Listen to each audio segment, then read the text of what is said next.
A lot of people have asked me about how to improve your game sense, so finally I'm making a video about that. What's up friends, I'm Defied, and in this video I'll be teaching you everything I know about game sense. Hopefully by the end you'll no longer be that clueless noob who runs around like a headless chicken, but rather a precisely trained Navy SEAL ready to execute a flawless plan. I use these same principles myself and have managed to maintain my immortal rank throughout this act. Soon I should even get to Radiant as I improve my game sense and mechanics even further, but enough about me, let me first share what I think game sense is and then how you can go about improving it. So the first thing you need to know about game sense is really what it is. Imagine you're flanking the enemy and you've got the drop on 3 of them, but as you round the corner, one has swung around 180 degrees and taps you in the head with perfect timing. Well, this is one way of describing game sense. To me, game sense is basically having an idea of what is going on around you and predicting or anticipating what might happen and when. How do you do this though? Well, there are a huge number of factors that go into this, including experience, game knowledge and team comms among others, but it all boils down to using the information you have each round to make a decision.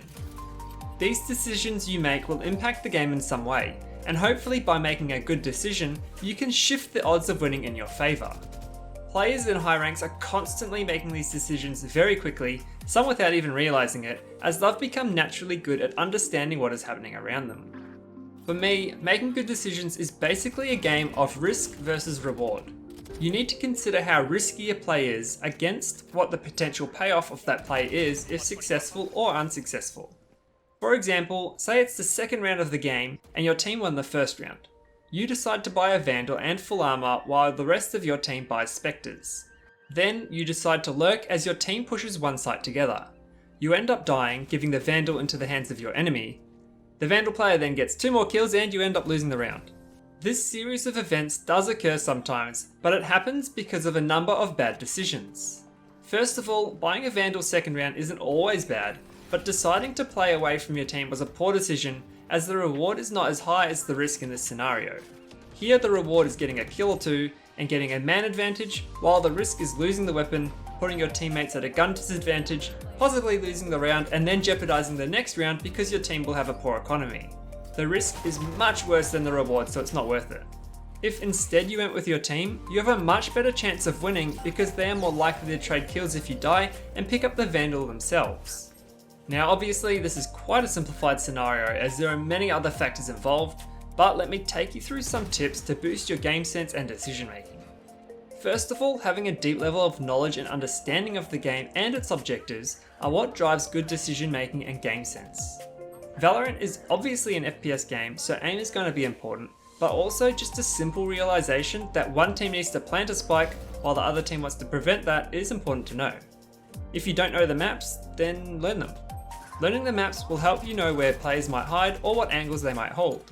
It also helps you to understand your teammates when they call out an enemy position and you know where they are talking about. Knowing strategic choke points or lineups on certain maps also improves your ability to flush enemies out or even kill them off with abilities, giving you an instant advantage. Another thing you can do is to learn each agent's abilities.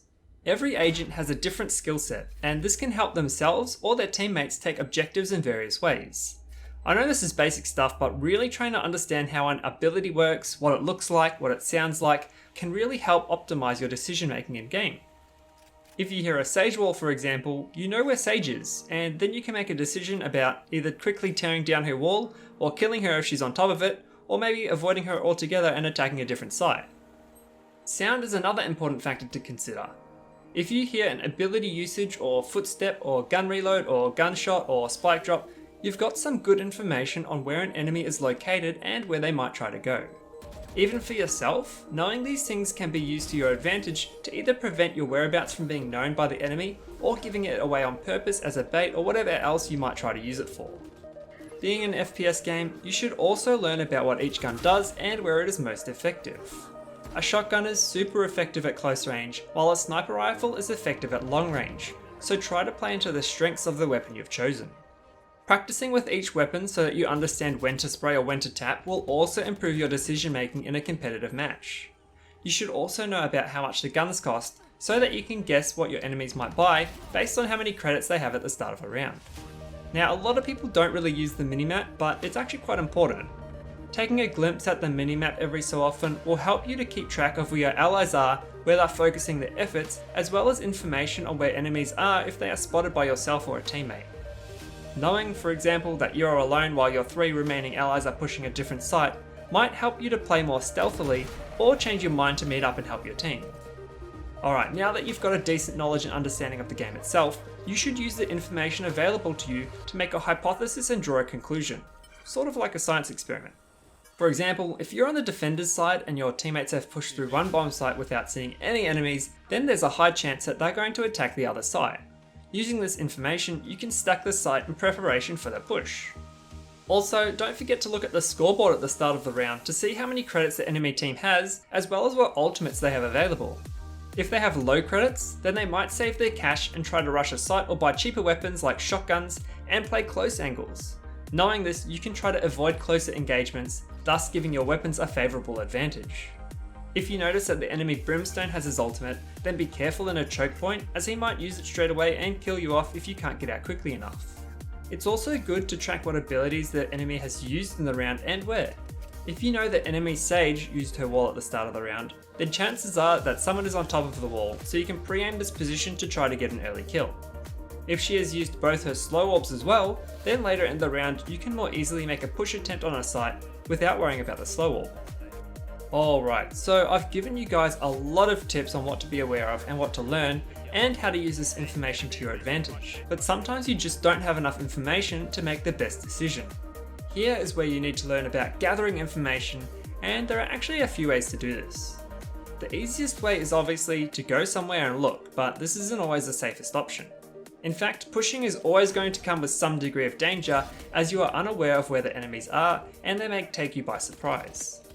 If you really want to push an area for information, then using a jiggle peek or jump peek is one way of quickly checking a corner or over a box to see if there is any sign of an enemy.